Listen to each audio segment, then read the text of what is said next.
Well, good evening, everyone, and welcome to the second of the Ian Ramsey Centre Seminars for Science and Religion for Hilary Term 2012. Appropriately enough, you will notice that the venue has moved to Trinity College. I say appropriately enough because of the title of tonight's talk, which is Fingerprints of the Trinity, the neglected doctrine of Vestiges and the new science of signs. Our speaker this evening is Dr. Andrew Robinson, who's a GP in Newton Abbot, Devon, and an honorary fellow in theology at Exeter University.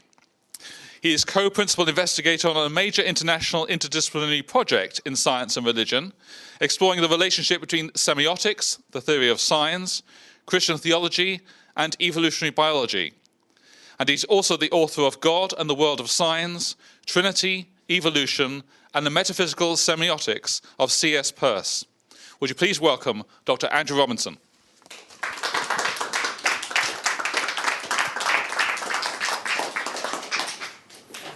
Thank you very much, Andrew. And it's very good to be here and an honour to be asked to contribute to your seminar series.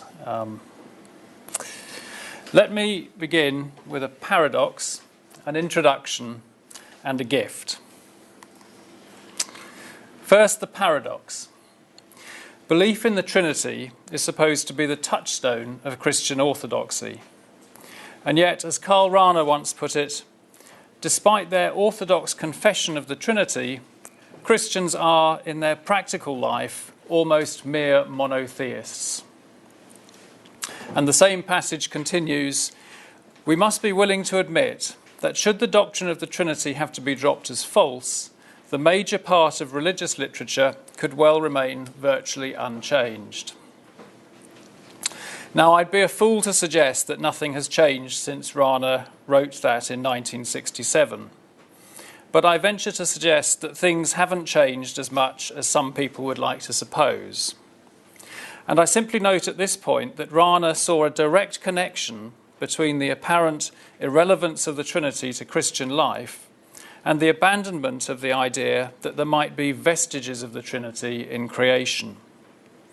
So in the same essay, he wrote, the venerable classic doctrine of the vestiges and image of the Trinity in the world is thought to be, although one would never explicitly say so, a collection of pious speculations, unobjectionable once the doctrine has been established, but telling us nothing either about the Trinity itself or about created reality, which we did not already know from other sources. Second, an introduction. Charles Peirce, American scientist and philosopher, founder of the philosophical school of pragmatism and of modern semiotics, the theory of signs. A genius, though of an altogether different kind to my other intellectual hero, the older Chas. Unlike Darwin, Peirce died in poverty and academic isolation. Many of his ideas just too far ahead of their time to be recognised. He never held a permanent academic position, and he left a mass of unpublished papers. The Peirce Edition project has released a mere 6 out of a projected 30 volumes of Peirce's writings. As the novelist Walker Percy once put it, not many people have heard of him, but they will. Third, a gift. Peirce's whole philosophy was informed by his 3 categories: firstness, secondness, and thirdness. He once referred to these as his gift to the world. We could compare them to, say, Aristotle's categories or those of Immanuel Kant. But let's not get bogged down here in the history of ideas. I often think of the categories in terms of a kaleidoscope, that infinite variety of patterns produced by just a few coloured pieces of glass and a couple of mirrors. What Peirce is asking with his categories is what is the minimum number of pieces of glass, so to speak, that are necessary to give rise to the infinite variety of the world as we find it. And having identified these categories, he suggests that they are irreducible to one another. You can't make any of them merely from combinations of the others. And they are comprehensive in the sense that there is nothing in the world that can't be understood as arising from the interplay of just these pieces. Now, at this point, I need to confess that for the rest of this lecture, I'm going to try a little experiment. Following a suggestion made by Keith Ward in his review of my book, I'm going to depart from Peirce's own terminology and devise some of my own, in the hope of making some of Peirce's thought less opaque. So instead of firstness, secondness, and thirdness, I'm going to call the categories quality, otherness, and mediation.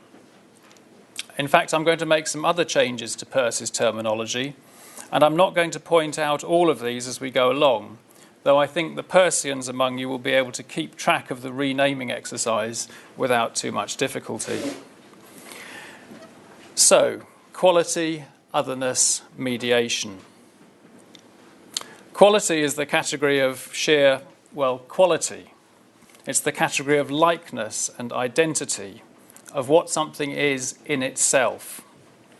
So a smell or a colour, for example, just are what they are. Or a feeling is just what it is as felt. Now the categories are going to recur repeatedly through what I'm going to talk about this evening. So I'm going to try to avoid some tedious repetition by providing a sign for each of them.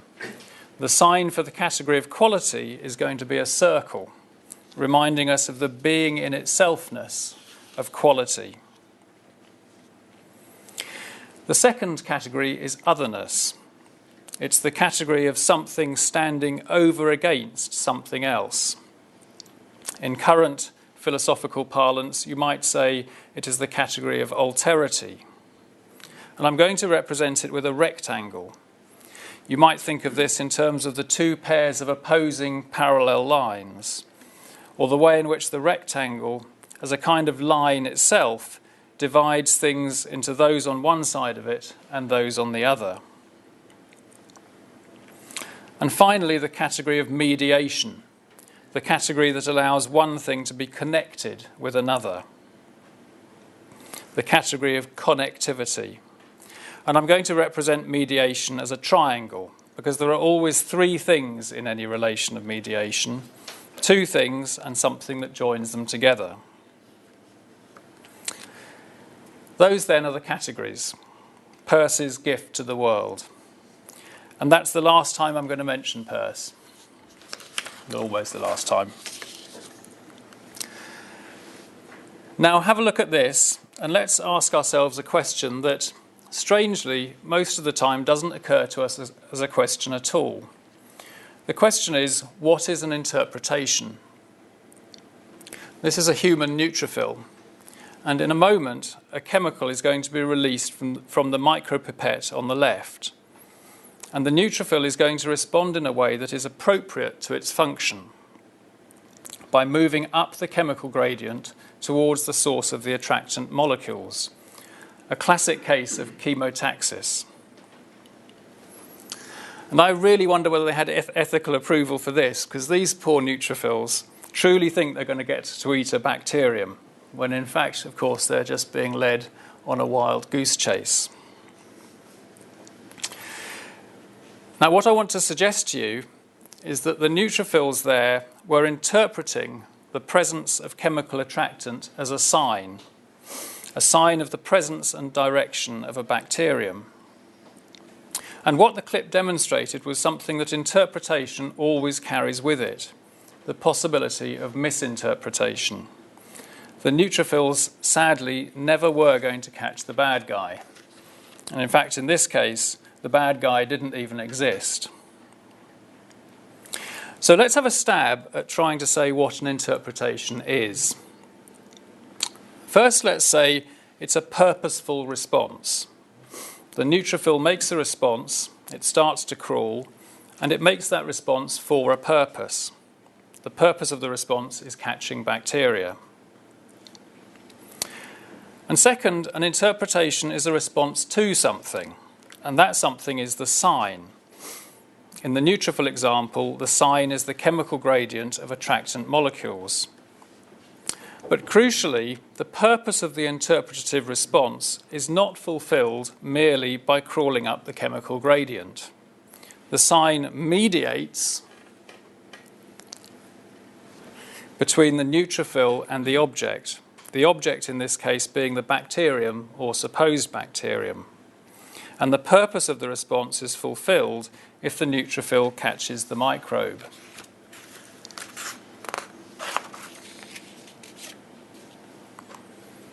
Okay, let's now break down the structure of interpretation a bit and look at the relation between the sign and the object. First of all, we may say that whereas interpretation involves a three-way relation between sign, object, and interpretative agent, the relation between the sign and the object is basically a two-element relation. So whereas interpretation requires the category of mediation, the sign-object relation participates in the category of otherness. The sign is other than the object. That is why it is able to stand for the object in some respect. But I hope now to give you a sense of how the categories begin to ramify kaleidoscopically. Because when we look more closely, we find that there are in fact three kinds of sign-object relation. And in fact, these three kinds of sign-object relation are one of the few aspects of Peirce's terminology that have entered into common usage. They are icons, indexes, and symbols. An icon is a sign that represents its object by some kind of likeness. This portrait is a likeness of the distinguished philosopher of religion after which your Centre for Science and Religion is named. The sign, the portrait, resembles its object. Now, likeness or resemblance involves similarity in some quality. So iconic sign-object relations are a manifestation of the category of quality. The second kind of sign-object relation involves a more direct or causal connection between the sign and the object. The direction of the weather vane, and you may recognise this one from an Oxford rooftop, is an indexical sign of the direction of the wind.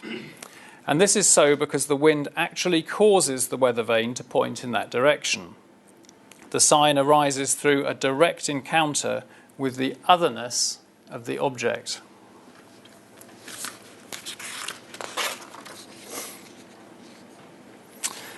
And I particularly like this example of the third kind of sign-object relation, because the difference between the technical and everyday uses of the word symbol can cause a lot of confusion. But full marks to the designer of this road sign, which will help you find the right industrial estate if you're ever down my way. Because a symbol is a sign whose relation to its object is given by a convention or rule. So the diamond stands for decoy industrial estate, and so on. Now, a rule that connects a sign to its object mediates between the sign and the object. So a symbol participates in the category of mediation. Well, I hope by now you can get an idea of where I'm going with this. The sign-object relation is a relation of otherness, but within that there are three kinds of sign-object relation corresponding respectively to quality, otherness, and mediation. Kaleidoscopic iterations of the theme.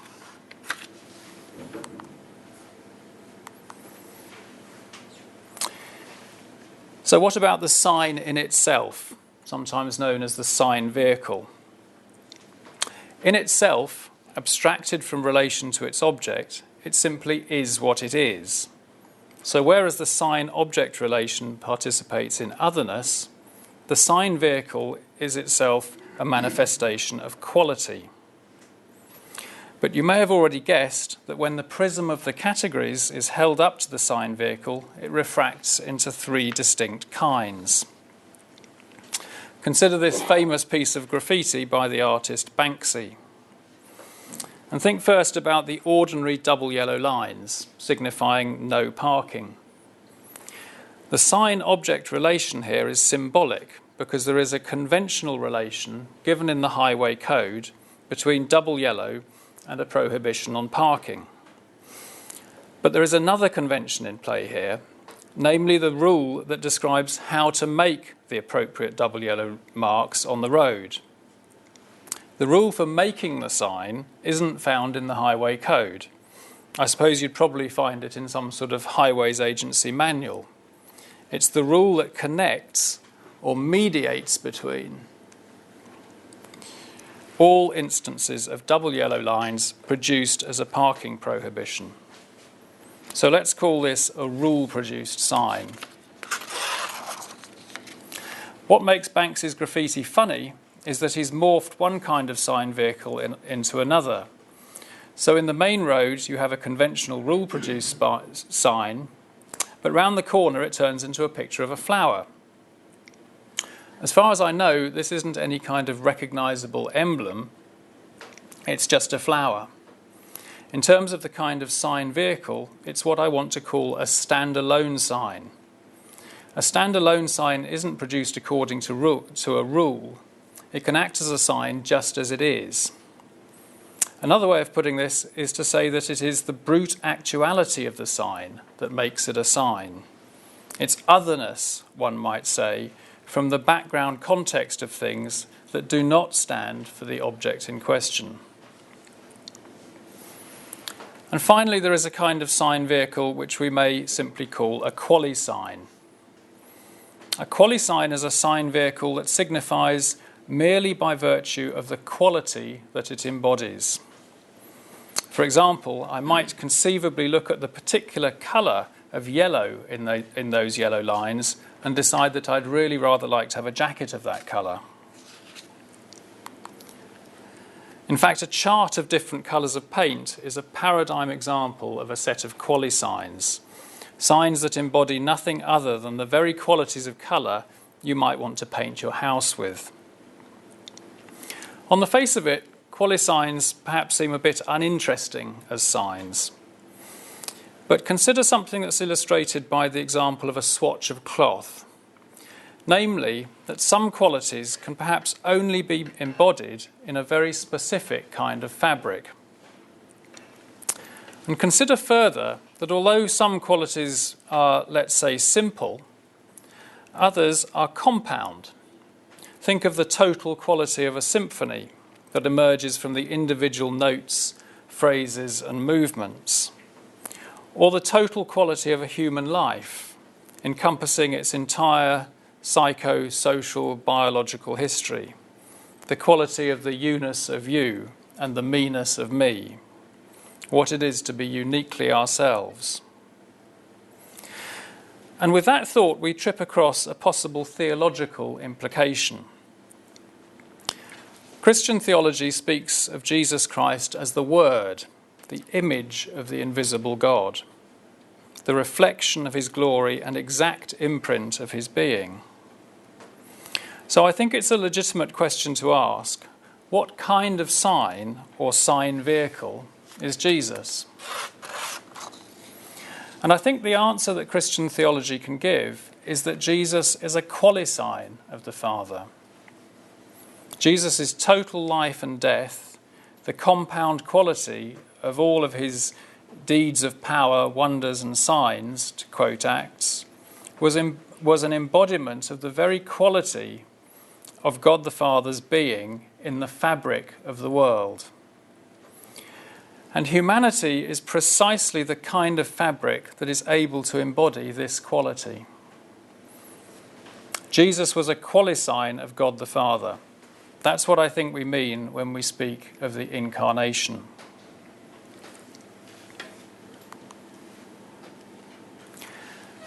Let's stick with theology for a bit. And here's my humble gift to the world, the semiotic model of the Trinity.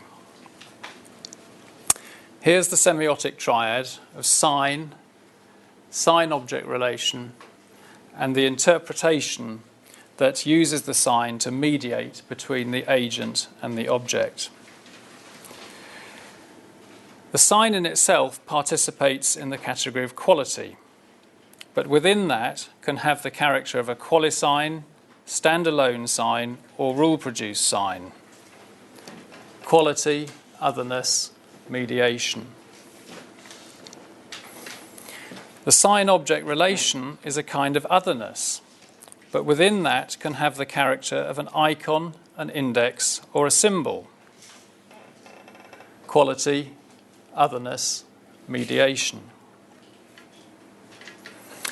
And interpretation requires the category of mediation, but within that, it won't surprise you to learn that an interpretation can itself participate in either quality, otherness, or mediation. We usually think of interpretations as thoughts, which are mental constructs that connect things or thoughts with other things or thoughts. But interpretations can also simply be actions, a change in state from one state to another state, as when the neutrophil starts swimming up the chemical gradient.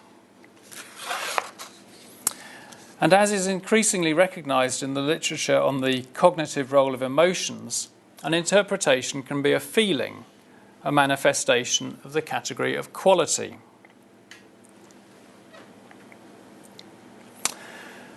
I'd now like to ask you to undertake a little exercise of visual imagination. The starting point is that, as we can see, any particular sign and its interpretation involves a particular combination and indeed an interpenetration of the categories of quality, otherness, and mediation. For any given sign and its interpretation, a different subset of these elements would light up. And I want you to add to that the fact that sign processes are not static, but are dynamic. So to imagine what really happens in the dynamic process of semiosis, you need to imagine a series of diagrams like this coming out of the screen. Each moment in the process of semiosis is represented by one slice. And as we watch successive slices, we would see different combinations of these elements lighting up, a dynamic, kaleidoscopic interplay of quality, otherness, and mediation. An example. Imagine a therapist and her client. The client is speaking about something that has happened to him. The therapist feels an emotion. Let's say she feels anger. The anger is an emotional interpretation of the client's story. It's an interpretation, so it manifests the category of mediation. But it's a feeling kind of interpretation. So within that category of mediation, it participates in the category of quality. That's one part of one slice through the process. But the therapist is in fact trained to make interpretations of her feelings. Let's suppose that the therapist thinks to herself that her feeling of anger is to do with a related situation in her own past. And this helps the therapist to understand something about the client. In psychotherapy, these sort of processes are called transference and countertransference. But in semiotic terms, what's happening is that the feeling, which is the therapist's way of interpreting the client's story, has become in the next slice of the process a sign, which the therapist goes on to use as the basis of a further and different form of interpretation. An illustration, then, of how the dynamic interaction of the categories might play out as the process of semiosis moves from one slice to the next.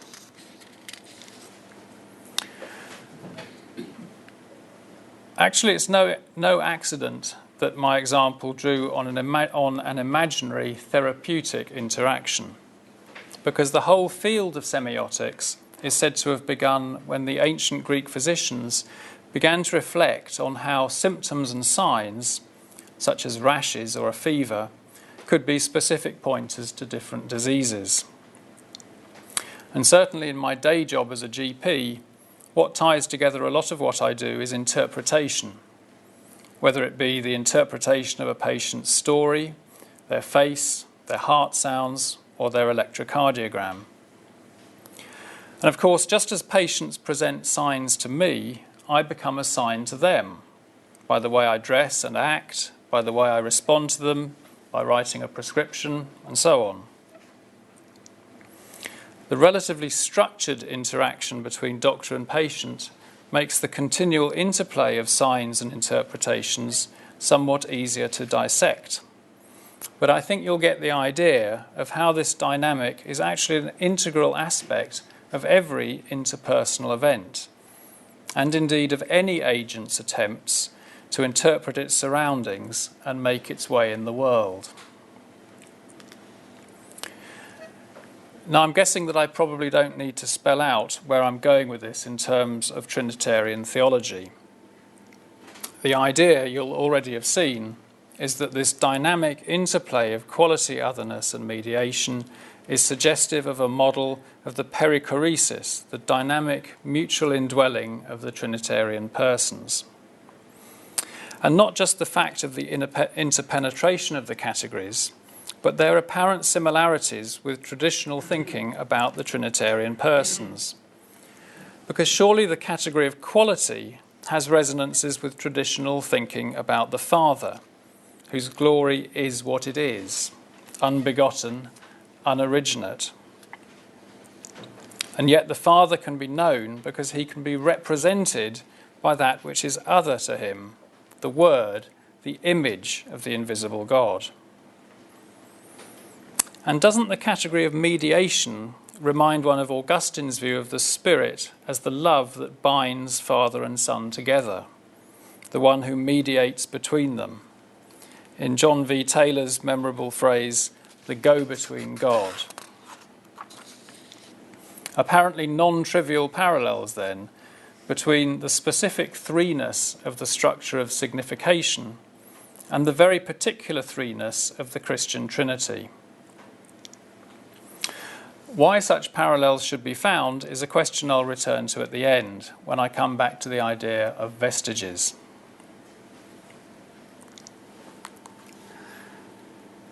In the meantime, if the kinds of theological connection I've been talking about are to become the basis of some sort of theology of nature, then obviously we've got to make some connections between semiotic theory and the world as described by science. In fact, those connections are already being made in the field of theoretical biology known as biosemiotics. But biosemiotics is admittedly a rather marginal field at the moment, and I think this is so for two reasons. The first is the suspicion that what semiotics describes in terms of representations and interpretations can actually fully be explained in terms of, that is, reduced to, simple mechanistic causal interaction. And the second reason is that the semiotic perspective allegedly doesn't actually generate new testable scientific hypotheses. My one-time doctoral supervisor and long-standing co-conspirator, Christopher Southgate, and I have tried to address both of these problems head-on. And I'm very glad that Chris is able to be here this evening. Do you want to just identify yourself, Chris? I shall, of course, be redirecting your most devastating questions to him.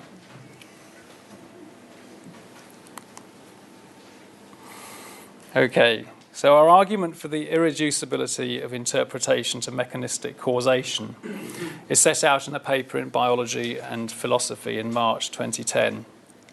And the details and some other references to our work are on the handout. I'm not going to walk through our definition of interpretation here, it is on the handout, but just to draw your attention to a couple of key points. First, as I've already mentioned, interpretation is always a response, and it's a response made for a purpose. But as Tom Short has argued in his wonderful book, Peirce's Theory of Signs, purposes are always general types of outcome. For example, the structures of the heart have been selected because they contribute to the general type of outcome of pumping blood. Indeed, selection is always for general types of effect. Other particular structures could have evolved to perform the same function, as illustrated by the artificial heart. So the evolutionary explanation of the existence of hearts is incomplete without reference to the general type of outcome for which they were selected. And the causal role of general types, as Short argues following Peirce, is not merely a matter of mechanistic cause and effect. To put it in terms of the categories, whereas the mechanistic relation of cause and effect is a dyadic one, participating in otherness, the causal efficacy of general types depends on what certain sets of particular outcomes have in common, what connects them together. So it depends on the category of mediation. And this is in fact the basis of the kind of teleology that is intrinsic to natural selection and adaptation, a form of teleology that biologists, of course, get a bit embarrassed about admitting to because they're not quite sure how to convince the physicists that it's real.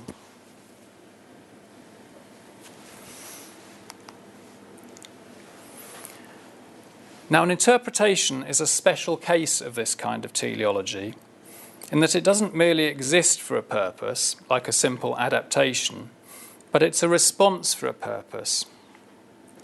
And indeed, it's a special case of such responses because it's a response to something, the sign, where the fulfillment of the purpose of the response depends on the sign having some fallible relation to something else, the object. And this brings me to the work that Chris Southgate and I have been doing on how semiotic theory may generate testable scientific hypotheses. Specifically, our hypothesis is that the emergence of a capacity for making an interpretation may have been a key step in the origin of life. One might say that the emergence of life may be thought of in terms of the emergence of the first entities capable of making a mistake, of interpreting and sometimes misinterpreting their environment.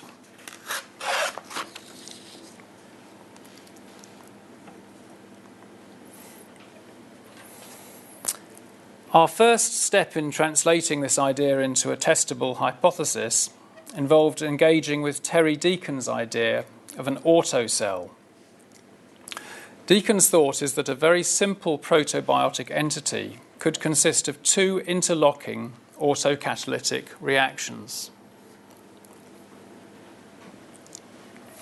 In the first reaction, substrates A and B combine to form product C. C catalyzes the second reaction, which is the synthesis of F from substrates D and E. F in turn is the catalyst for the first reaction, but it also has the property of self-assembling into a polyhedral cell, capable of containing other molecules, including catalyst C. Deacon envisages that periodically the autocell would spontaneously break open, releasing catalyst C and free molecules of catalyst F, thus stimulating the production of more autocells.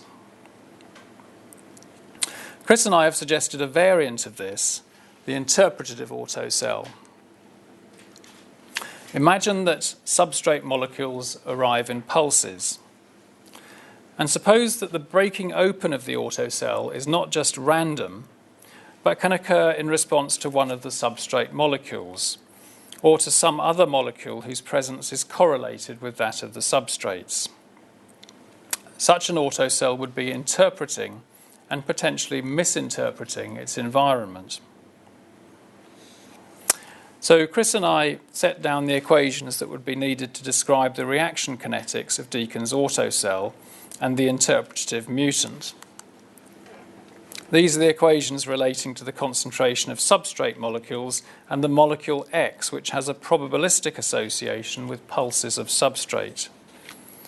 And these are the equations relating to the concentration of the product molecules C and F and the self-assembled autocell, F cell. So we plugged in some plausible values for the rate constants of each reaction, and our postdoctoral fellow, Dr. Leong-Ting Lui, programmed a computer to run the modelling. And this slide shows one particular setup of the parameters with the interpretative autocell, the black line, beating Deacon's basic autocell hands down. But we've made it easy for the interpreting autocell here because there is always an adequate concentration of substrate in every pulse. So what happens when there's a possibility of a misinterpretation? This slide from our paper in Biological Theory focuses in on what happens to a population of autocells over the short timescale of 4 pulses, which in this case happens to be the 4 possible combinations of presence or absence of the sign and presence or absence of the substrate. In the first pulse, there is sign and substrate. The concentration of autocells dips sharply as they dissociate, releasing catalyst, but then autocell synthesis kicks in, and the net result is a rise in autocell concentration above baseline. In the next pulse, there is sign but no substrate. Autocell concentration dips, but there isn't enough substrate around to recover the loss, so the misinterpretation is harmful to the population. In the third pulse, there is substrate but no sign. There is a small net increase in autocells, but not as great as when the sign was present. And then after the pulse, there is a slow fall in concentration produced by spontaneous dissociation of autocells. And in the fourth pulse, there is no sign and no substrate, and not a lot happens. So you can perhaps imagine this in terms of a game theory scenario. Depending on the degree of correlation between the sign and favourable conditions for replication, it may be worth the autocell always responding to the sign and taking the risk of being wrong. And that's what we see in this slide, also from our biological theory paper, and I'm happy to come back to it in more detail if you want to. But for the moment, note that if the correlation between the sign X and the presence of substrate is high enough, and the degree of responsiveness to the sign is strong enough, then the property of responsiveness to X is advantageous compared with the non-interpretative scenario given by the flat dotted line. And this in spite of the risks of misinterpretation.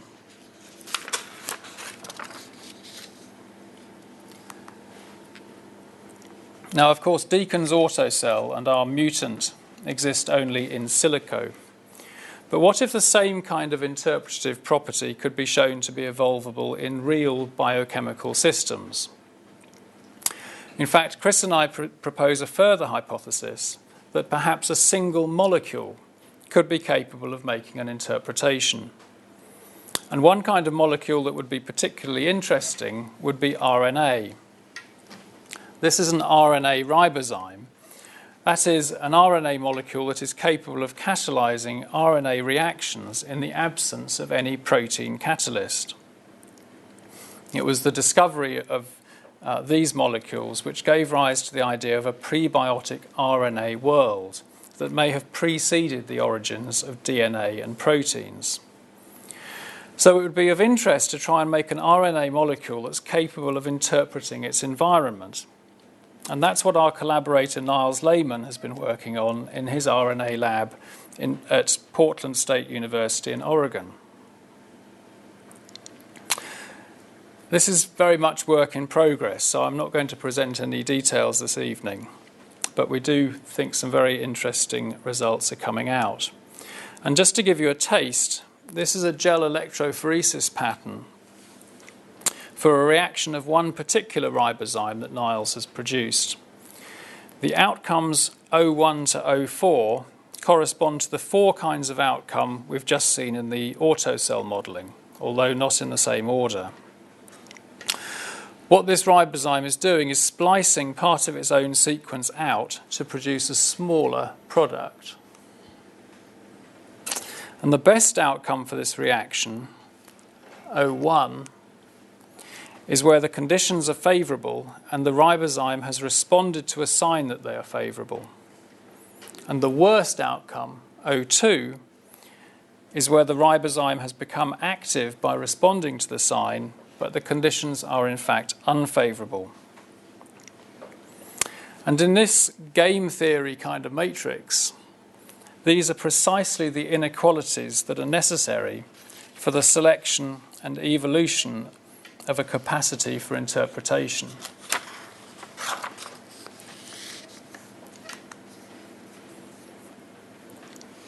So that's one end of the scale of semiotic competence, a minimal molecular semiotic entity.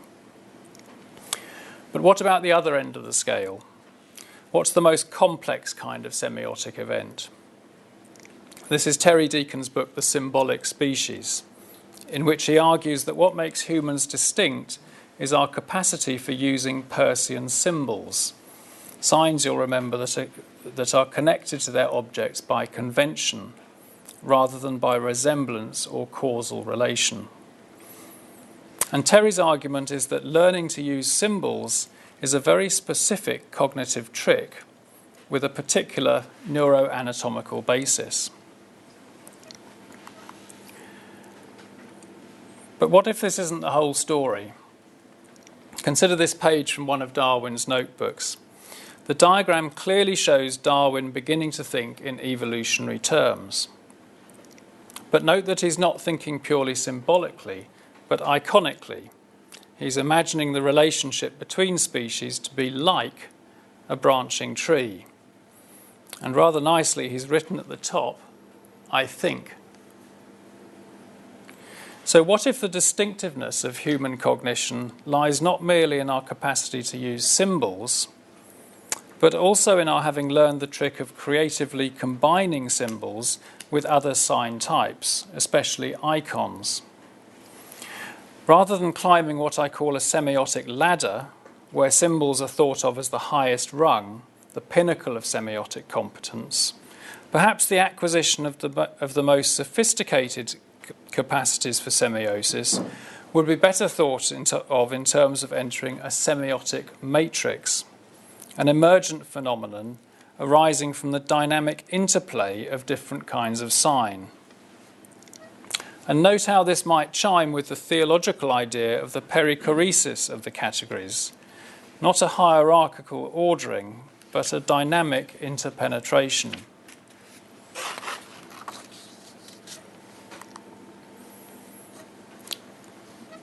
"30,000 years ago, someone made these notches in this piece of bone. According to Alexander Marshak, the notches may represent a lunar calendar covering 2.5 months of lunar phases. In that case, each mark on the bone might be an index, each marking the occurrence of one night. But the figure as a whole would then become an icon, a spatial representation of the passage of time. And perhaps until humans stumbled on this kind of semiotic trick, we wouldn't have been able to form concepts such as that of the passage of time." Now, Marshak's interpretation of these markings may or may not be right, but you can get a sense perhaps of how a fine-grained semiotic analysis of artifacts like this might help uncover something about the kind of cognitive transition that may underlie what's sometimes called the Upper Paleolithic Revolution, that apparently sudden flowering of cultural practices for which we have evidence in Europe from around 35,000 years ago.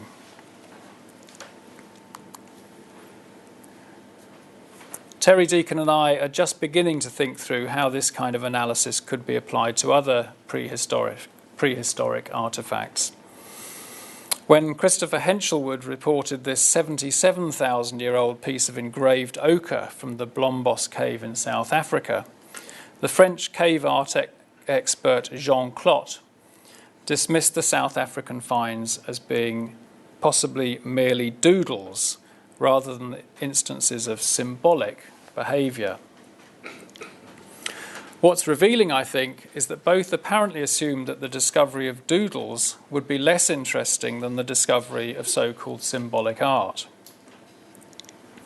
Part of the problem, as I alluded to earlier, is that the term symbol is often used in a rather imprecise way to mean something along the lines of sophisticated representation. But unless the nature of that sophistication is further specified, the word symbol is actually being used to cover over our ignorance. So the work Terry and I are hoping to do would aim to replace generic uses of the term symbol with more precise semiotic specifications of the kinds of cognitive process involved. And if you do that, then it might turn out that scratches like this could tell us more about ourselves than the cave art of Lascaux or Chauvet. In fact, in my book, I slightly mischievously suggest that perhaps it was doodling that took us over the evolutionary threshold to that place of ours only a little lower than the angels. Because perhaps it was doodling that first opened up for us the kind of semiotic juxtaposition that is the basis of our very special cognitive capabilities. It was the key, perhaps, to opening up the semiotic matrix.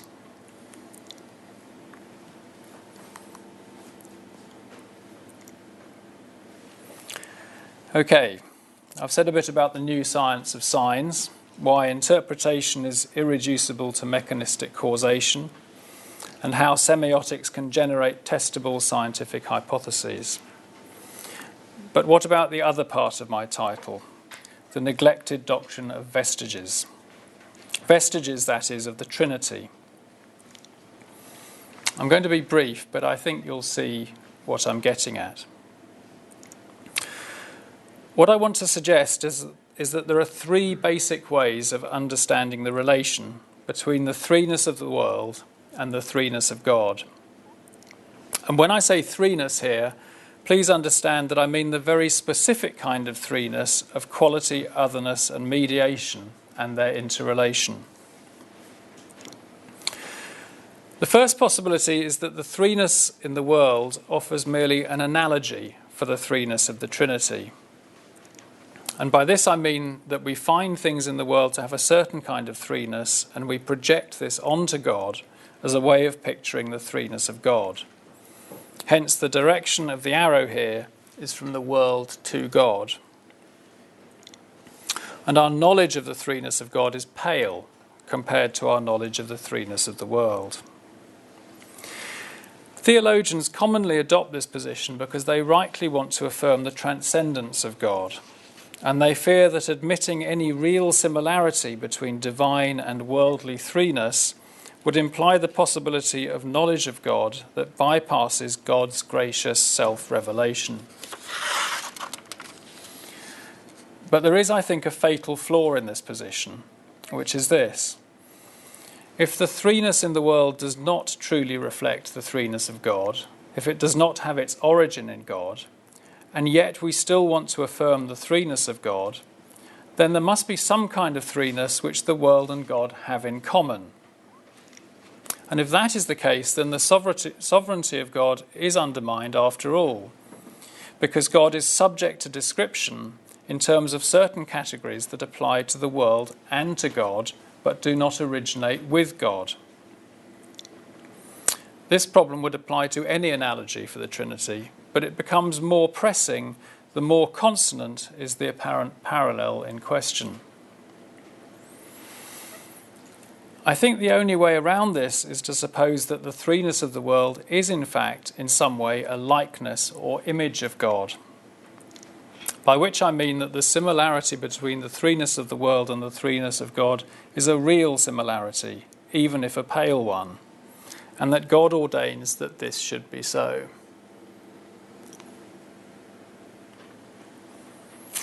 In that case, the ontological direction of the arrow is from God to the world. This does then allow some kind of epistemological move from the world to God.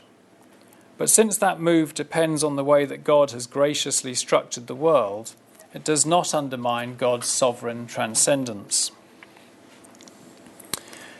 Now, this view is actually what I think most Christian thinkers from, say, Augustine onwards have understood by the term vestiges.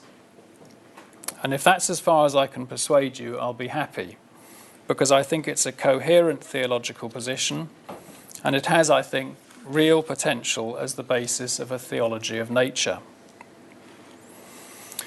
But I'd like finally to suggest an even stronger understanding of the Vestiges concept. According to this view, the threeness of the world would not simply mirror the threeness of God. Rather, each person of the Trinity would be understood as the ground of the possibility of the corresponding categories in the world. The Word, the ground of all otherness, the Spirit, the ground of all mediation, and the Father, the ground of all quality. The world thus bearing the imprint of the threefold being of God. My title refers to fingerprints of the Trinity, and I'm well aware, of course, that expressing the idea like that will raise certain theological hackles, to put it mildly. But I put it to you that those who are so allergic to the Vestiges idea on the grounds of affirming the absolute transcendence of God, the God who is beyond philosophical grasp, are arguably, in fact, themselves enthralled to a philosophical concept, namely that of absolute otherness. Not that I'm denying the infinite qualitative difference between God and creatures, represented inadequately, of course, by the vertical line on the diagram. The line represents, one might say, an other kind of otherness. But I suggest that infinite qualitative difference, when understood theologically rather than merely philosophically, can encompass a radical immanence as well as absolute transcendence. No less a theologian than Irenaeus of Lyon, drawing on a substantial body of scriptural witness, spoke of creation taking place through the Son and the Spirit, whom he referred to as the two hands of the Father. And if hands, which is surely a way of expressing simultaneously the absolute dependence of creation on God and God's continuous, intimate sustaining of creation, then why not also fingerprints? Two final remarks while the Bartians sharpen their knives. First, while I've been speaking of vestiges, I've labelled the diagram with the root Latin term vestigium. In English, the term vestige often means something along the lines of a faint trace or remnant, as in vestigial organs. But the Latin can also mean a footprint, something much more direct and immediate. And it's this stronger sense of the term vestige that I'm seeking to invoke. And I'm thereby reversing the usual assumption that a likeness or image of God is something stronger than a vestige. Second, and finally, I would want to emphasise that I'm not suggesting that recognition of vestiges of the Trinity is the goal of Christian life or the high point of Christian devotion. Rather, I would want to point to the scripturally warranted hope that God's gracious gift to creatures is the invitation to participate in God's own life, to become partakers of the divine nature, as 2 Peter 1 verse 4 puts it. The kind of thinking I've been sketching out this evening is precisely an attempt to frame that hope in terms of the perichoretic structure of signs and interpretations. When we interpret Jesus as the exact embodiment, an iconic qualisign of the Father, we are drawn into, we take up the very place of the Spirit in the divine life. And as we are thus drawn into that life by our interpretative feelings, actions and thoughts, so we may be transformed into the likeness of the Son, and thus become interpretable as signs ourselves of the quality of God's being. And it's within that view of semiosis as theosis, of sign processes as the basis of participation in the divine life, that I'm suggesting that it makes sense to see the kaleidoscopic patterns of quality, otherness and mediation in the world as the immanent holding in being of the very patterns of the created order that are the necessary ground of that gift of participation. Thank you.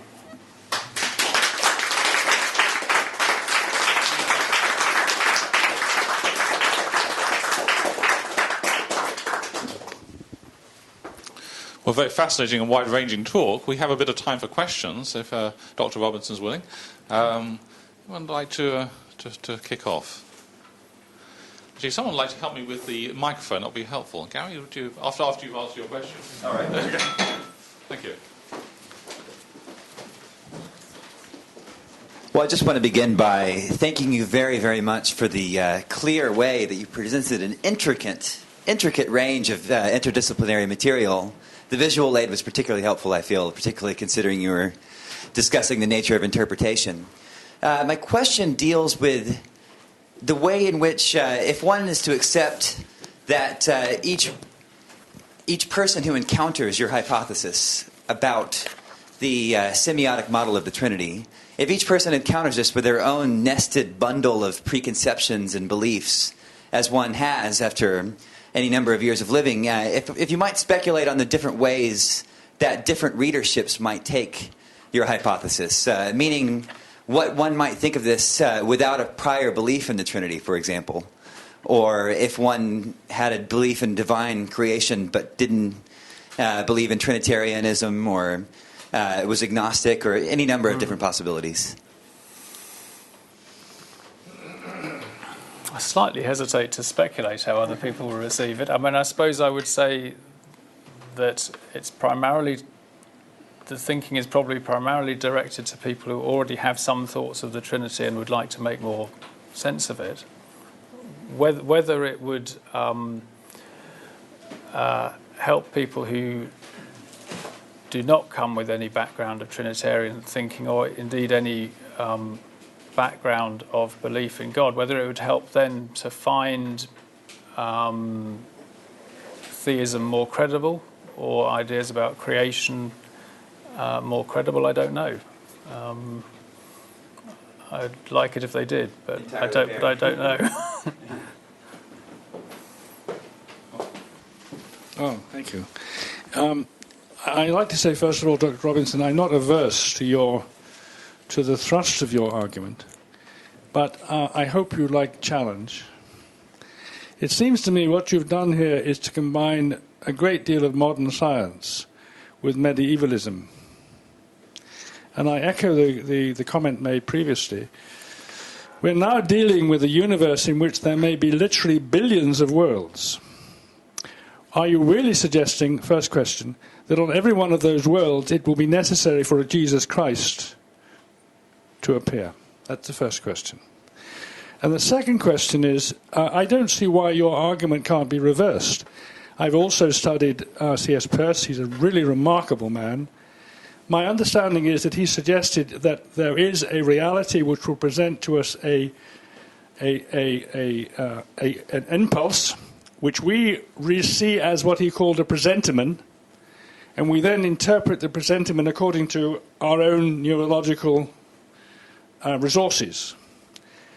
Is it not also possible that the people who started to make scratches on bones to represent certain events, and then understood the interpretation of those events by reading their scratches, are doing precisely what you would regard as being the basis of then, and to be believing in a body of Christ, a body of God, behaving in a certain way and belonging to being the Son of the Father? I don't see why the argument can't be reversed. So that's my second question. Why cannot the argument be reversed? Thank you. Can I try and answer the first question and then maybe ask you to clarify the second question, because I'm not entirely sure that I've understood it.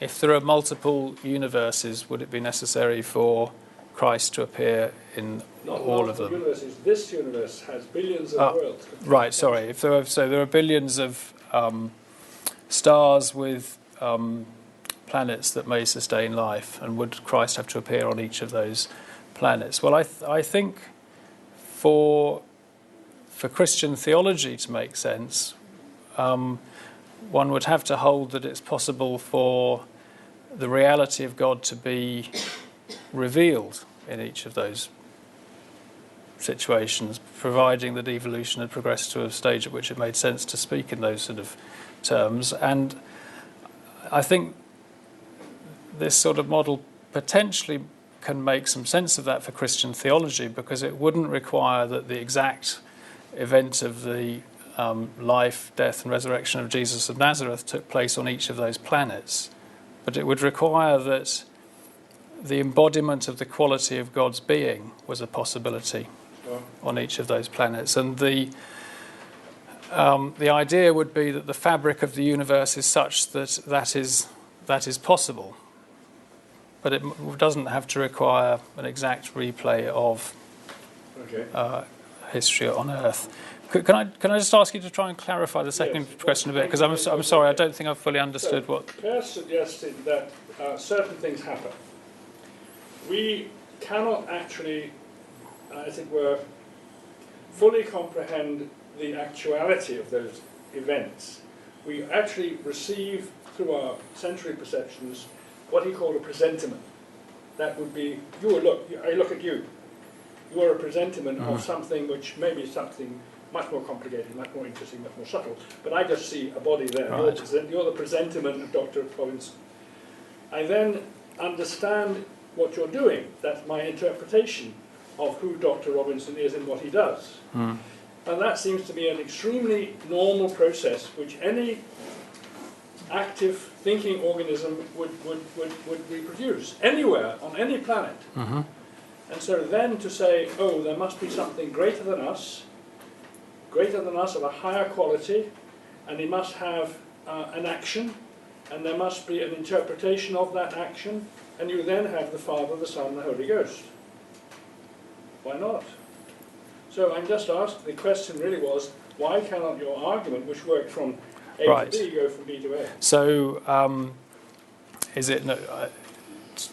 try and rephrase the question. Is it not possible that if the world has this sort of structure, then it will be inevitable that creatures will suppose that it arises from a similarly structured divine being? I fully accept that that the argument can be reversed. And I think why that doesn't worry me probably comes back to the other part of what you were saying, which is that when we perceive and interpret things, we do so on the basis of hypotheses. And that's an important aspect of Peirce's thought, as you'll know, that abduction is an indispensable part of reasoning. And so it is an abduction that these structures reflect the being of God.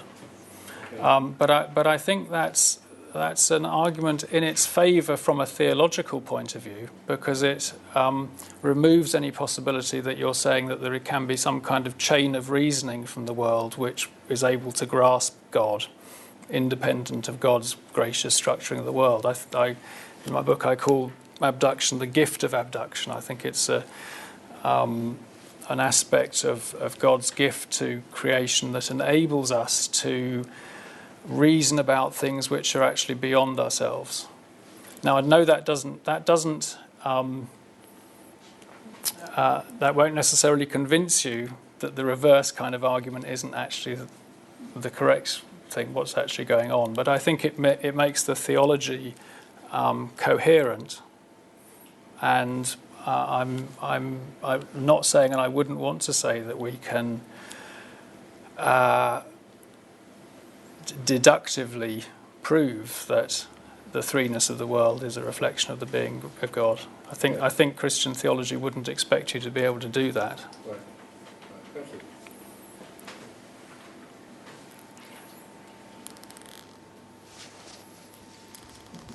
So, is there a strong historical tradition then which has studied the doctrine of vestiges in relation to the Trinity? That in nature you have vestiges of the Trinity. Do you know, I'm ashamed to say I'm not sure that I know the answer to that. I'm producing this thinking about vestiges of the Trinity as a result of the way that I've come into thinking about Christian theology and evolutionary biology. And I think historians of doctrine would have to say how strong that tradition is. I think there's no doubt that at least during the 20th century, such tradition as there was came under severe criticism and suspicion, partly as a result of Barth's work. But I suppose the underlying reason for that was a worry that thinking about Vestiges of the Trinity would enable you to say that you could reason from the world to God, and that this would undermine the transcendence of God. So I think that tradition has come under a lot of criticism. I'm wanting to kind of reinvigorate it and revive it. But I don't claim to be a historian of doctrine, and I'm not sure that I could fully answer that question historically. I could add a comment to that if that would be helpful. Yes, I could probably add a comment to that if that would be helpful. I think the answer is that it waxed and waned in the early church. So every now and again, certain theologians came along and they said, look at all these wonderful symbols of creation, this is the Trinity. Then the next generation said, hang on a moment, let's not be too hasty here, because we could easily be kidding ourselves. So in the Cappadocian Fathers, for example, they're quite keen on the vestiges of the Trinity, but then the next generation weren't quite so keen. But I did wonder what they were concerned about was whether we might get to the point where we could sort of prove God from nature, and particularly a Trinitarian God, and that would in some ways just disturb the absolute transcendence of God. But there may be another way of doing it, and this interesting Colin's question about what would happen on other planets, because we do actually have cases where people have not had revelation and have thought deeply about the world. And I think the case of Aristotle is interesting. So the beginning of Aristotle's physics, he tries to speculate about how many different kinds of fundamental things there could be. And by a process of elimination, he gets rid of various candidates and comes down to the number 3. Because it's very hard to make sense of a reality that would sit together and be coherent in another form. So I guess there's a kind of via negativa of cutting away other possibilities. And there are some people who've had no experience of revelation who come up with this sort of triadic or structure of things. Sorry, I've jumped in and answered that's helpful. Thank you. I might just add that there's always a danger, I think, of being seen to just see threes everywhere, and that might be a suspicion of this project, which is why I like to emphasise that it is a very specific kind of threeness that we're talking about here in Peirce's categories. But Peirce did see threes everywhere, didn't he? And that's the point. Well, I think yes, but in the context of these very specific categories. I mean, one could see threes everywhere without it corresponding to this specific sort of, three different kinds of relationality, as it were. It's the reason. It's the reason I find him so powerful, in that he does actually recognise that our senses are actually inadequate, and the example that I patched together is of that thing out there, which I think is called Dr. Robinson, but he's actually the presentiment of Dr. Robinson. And what is he doing here? I don't know, but he's talking to me. He's here. This is intact, exactly what Peirce would say is true of everything. What is this object here? It looks like, I can't see it, it's a very complicated geometrical form. Oh, it's got a bottle on it. Oh, it's a table. It's a table. There's the same process in which we see. We wonder. We have a picture of it, that's presentiment. Then we interpret again and again and again. This was Peirce's mania, if you like, and it's very powerful, indeed. And this is, I think, one of the respects in which Peirce was so far ahead of his time, because he had this non-foundationalist and yet realist epistemology, which I think was ahead of its time.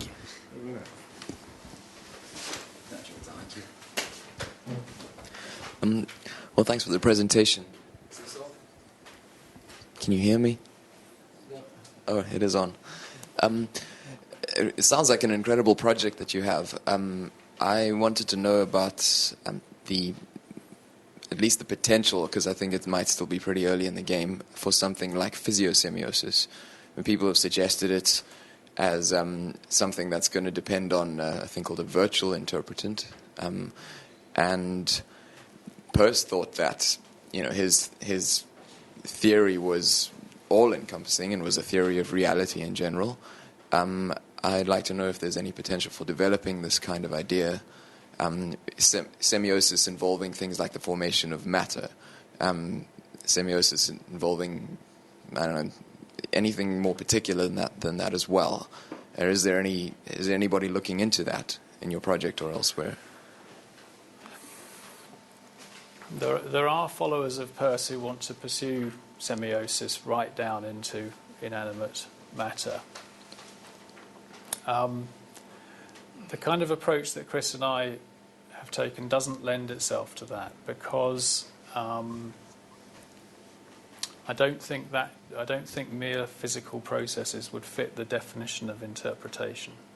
What I think is that Peirce's categories go down deeply into inanimate matter.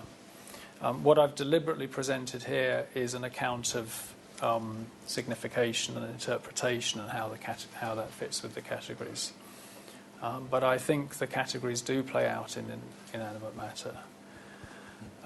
There are other people, of course, who think that interpretation doesn't go down so far as Chris and I want to take it. So Tom Short, for example, whose work is behind our definition of interpretation, he would only allow that much higher animals would be capable of interpretation, and that's partly because he thinks that to make an interpretation, to count as an interpretation, the response has to be correctable by the organism if it finds that it's got it wrong. We don't see that that's necessary. You have evolutionary systems. An entity can make an interpretation, and if it gets it wrong, that's just tough. And it would meet our definition of interpretation. So we're somewhere in between those two extremes.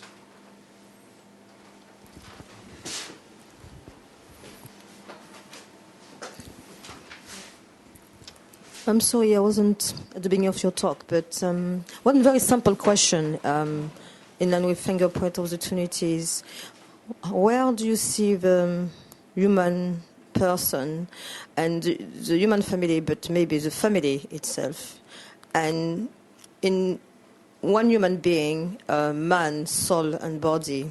Do you see that also as maybe a kind of fingerprint of the Trinity?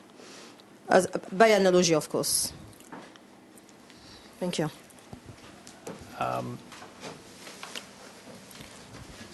Let me try and answer your question.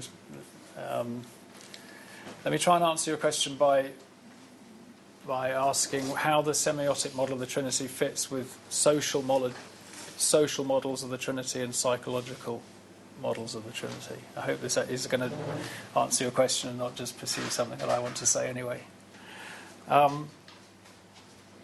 Psychological models of the Trinity tend to be strong on having analogies for the comprehensiveness and irreducibility and the distinctiveness of the persons.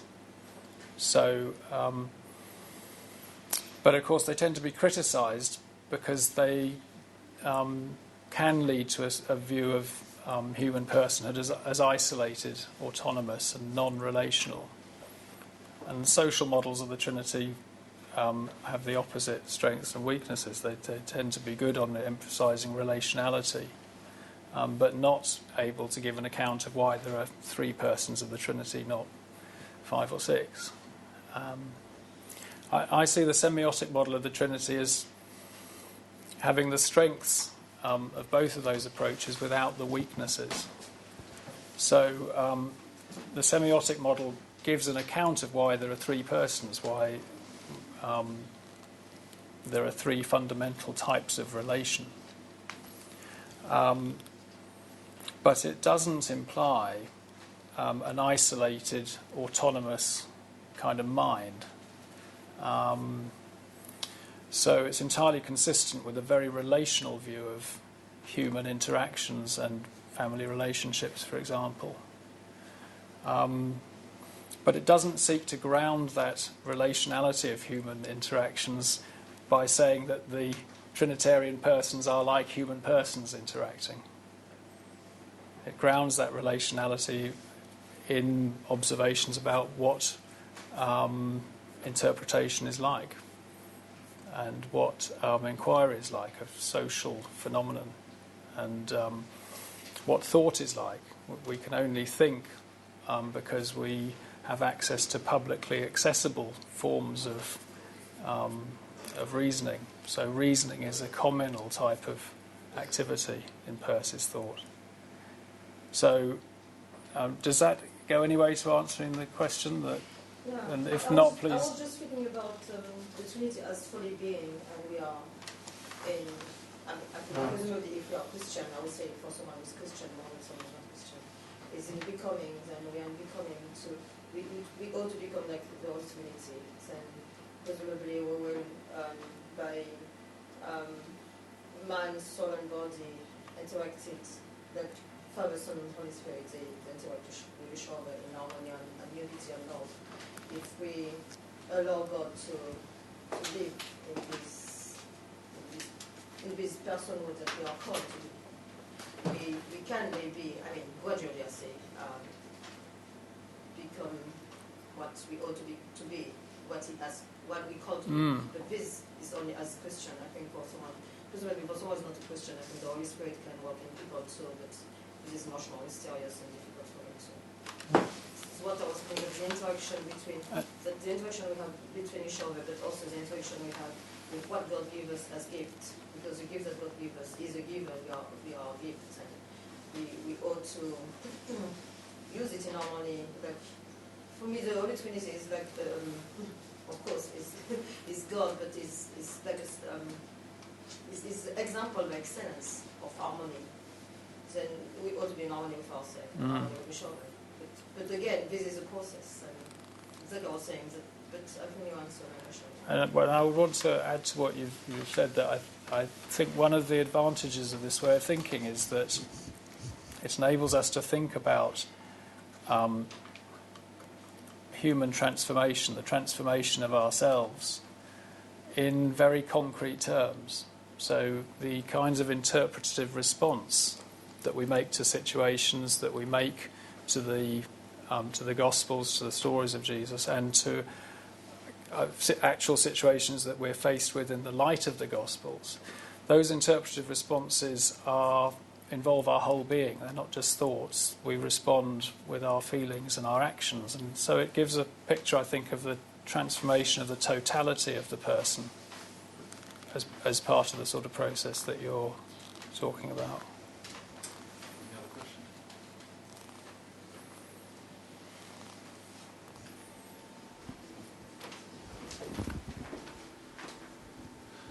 I'd like to really commend you for, particularly for one part of your talk, where you've attempted to try to get some empirical evidence for the work and try to put it on a quantitative basis. Because as a former physicist, I know that we're very much conditioned by the way we're looking at the world, and we're only, in some sense, often seeing what we expect to see. So I think thinking in different terms is an enormous help. I did wonder, of course, one of the key terms when it comes to Trinitarian theology is the person. And so are there any insights that come out of your work, specifically for understanding what this mysterious term person means and what your work would imply for how we regard the person?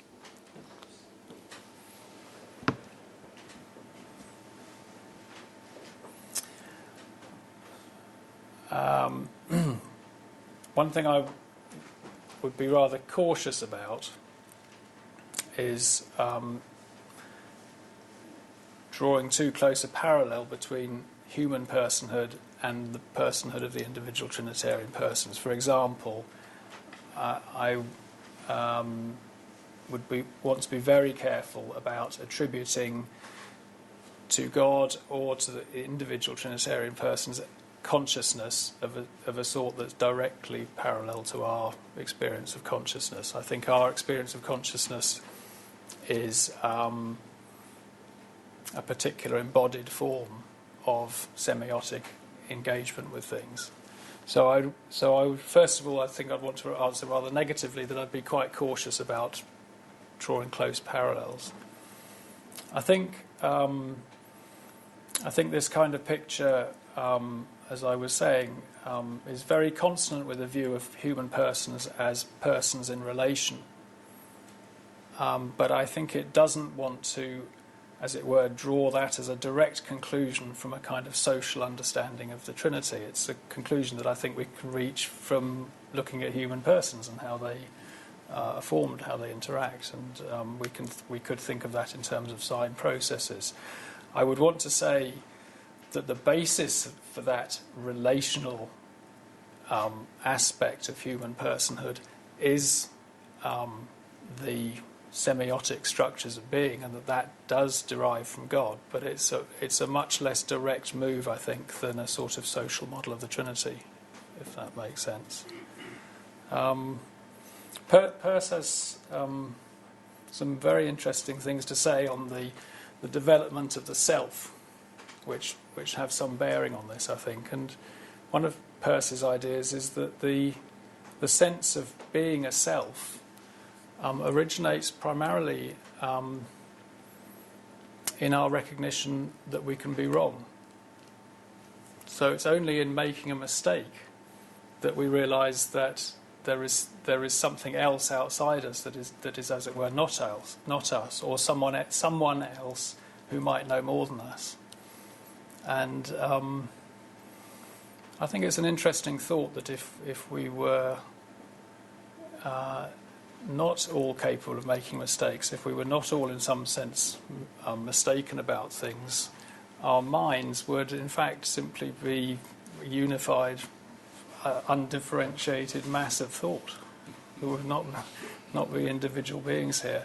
And I think that's one aspect of creaturely being that is actually different from the being of God, I would suggest, because presumably we don't understand the Trinitarian persons as defined by being in error, being ignorant of things. Thank you. I see that the topic of that train of thought has encouraged Colin to ask one more question. Do you want to ask another question, Colin? I do, yes. Yes, sorry. Well, actually, it's to thank you, because I am now in correspondence with a very large group of young Muslims, most of whom declare to me, or those who speak to me, tell me that they are atheist. I think what they're maybe upset about is that within Islam you're not allowed to admit to mistakes. The truth is there. There are no errors.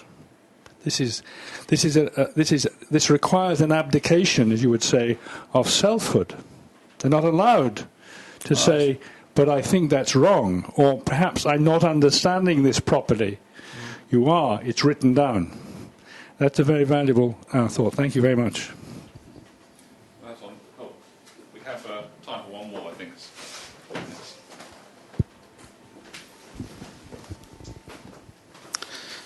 Thank you for your lecture so far. But as a person of faith personally, I look at the universe and I look at creation, and I see patterns that indicate, and with the idea that all this was created, and what is created speaks of the Creator. Hence, there was a singular. So in science, we're discovering there was a singularity. There was a moment when all of the universe was in one place. So that's the other part of the Trinity is the oneness of everything, as well as the threeness. You have things like 3.14 is a constant. That's pi. That's 3 and a bit. So that doesn't quite work. That doesn't quite fit the pattern.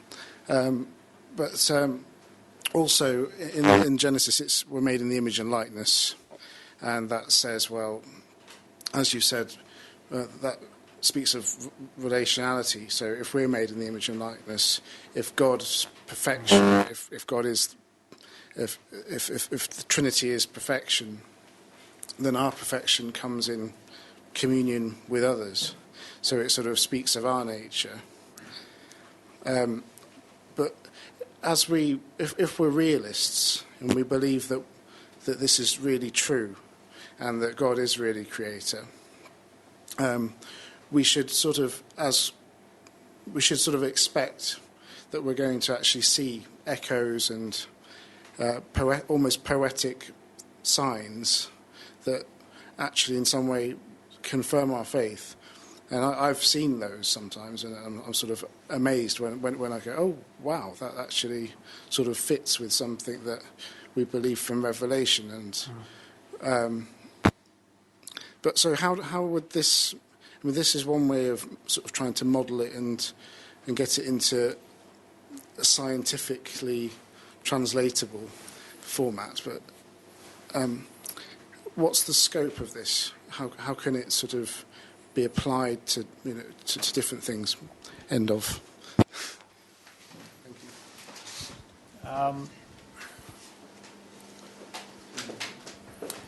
you. You're, I think, sort of inviting me to broaden out how I might interpret the experience of the world as it presents itself to us. And as I said earlier, I've deliberately tried to restrict in this particular talk the playing out of the categories to the processes of signification. But actually I would want to see the presence of the categories in the world themselves as vestiges of the Trinity. So, I mean, I'm actually interested in developing this as a sort of form of spirituality of ordinary everyday experience, because I think I would see every instance of quality as a sign of and a pointer to the quality of God, the quality of God's being. And I would want to see every instance of otherness as a reminder of the otherness of God from creation, but also the otherness within God that enables God to reveal God's self to creation. So every instance, even, the most ordinary type of otherness, like knocking on against something, is an everyday experience of otherness. And then I would want to see the intelligibility of the world. Just any kind of understanding involves the category of mediation. And I think the intelligibility of the world is a pointer to the work of the Spirit within God. And so that again would be a direct, as it were, encounter of God's work in the world, reflecting God's inner self. Does that kind of touch on what you were getting at? Yeah, I think so. Certainly the intelligibility of that. It's all quite transcendent. It applies to lots of things.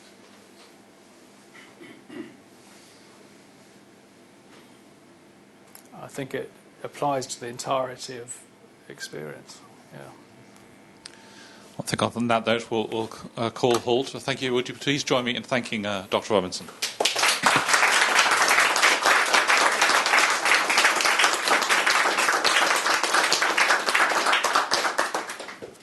Just a reminder, his book is here, God and the World of Signs. If you want an advanced look at it, there's only one copy here, but at least you can get a taste of it. And I'd like to make an announcement about the seminar in 2 weeks' time, which is Professor John Cottingham, Emeritus Professor of Philosophy at Reading, and also now a Fellow at St. John's College here in Oxford. And his title of his talk is Confronting the Cosmos, Scientific Rationality and Human Understanding. Professor John Cottingham, 2 weeks' time. Thank you very much indeed.